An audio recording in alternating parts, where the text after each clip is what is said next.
Immediately as we pulled into town, we both felt a certain sense of appeal. After a left turn and a right turn, we found a quiet place to park.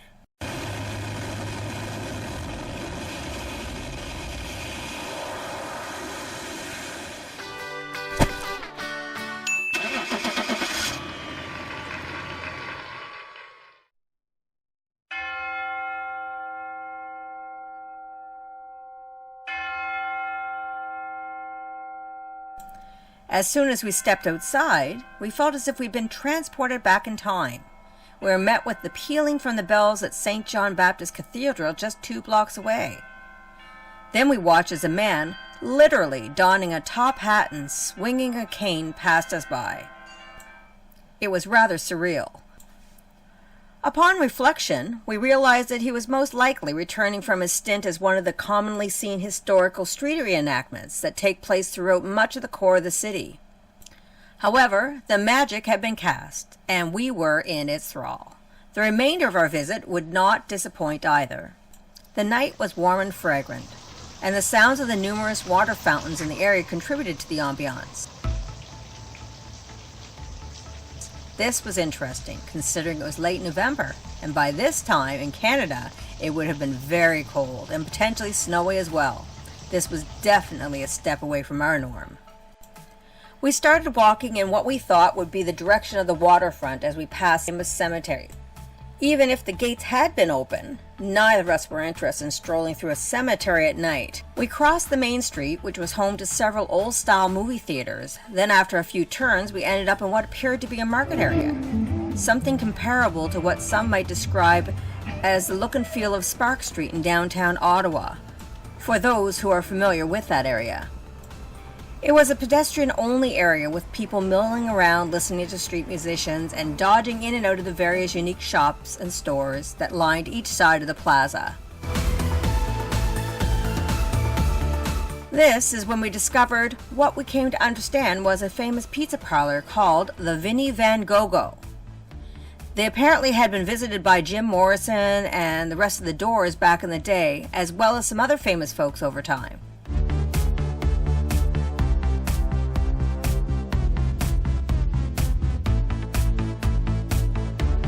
Now, you may remember we had previously said we hadn't had much luck with good tasting pizza in the US so far. Yet, despite this, we decided to try this one.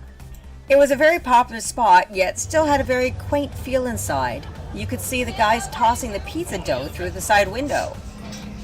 They featured a small but very busy indoor eating area, but since it was such a beautiful night, we opted to sit outside and people watch as we ate.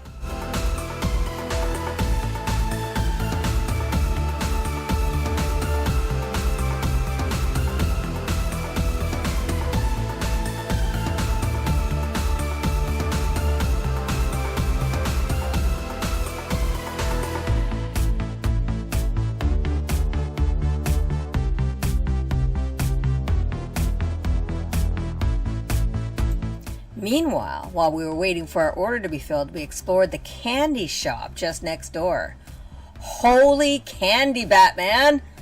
They had someone making fresh pralines at the front of the store as you walked in, and walls, yes, literal walls of candy of every kind and type. I have never seen anything like it.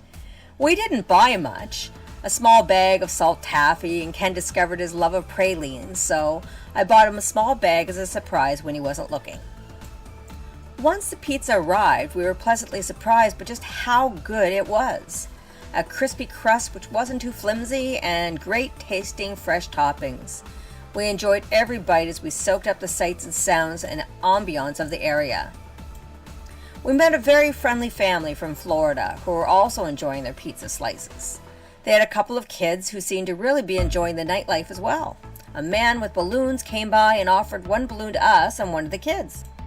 Ken offered ours to the kids so they would both have one.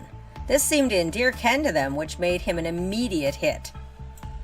This was the first time I'd ever seen moss draped over all the trees. I asked a few people what it was, but surprisingly no one really knew.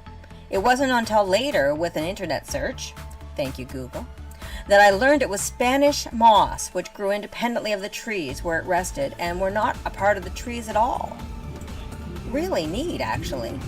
We moved along and visited a few shops along the way. In one souvenir shop, we bought a couple candles and shot glasses for the kids, along with a deck of cards with Savannah on them. On our way back to Brando, we encountered numerous cenotaphs, which describe various figures and the historical part they played in shaping the history of this beautiful place. We enjoyed the tour, but I imagine it would take more than a couple of days to get a complete sense of the place. Once back to our parking spot, we settled in for the night.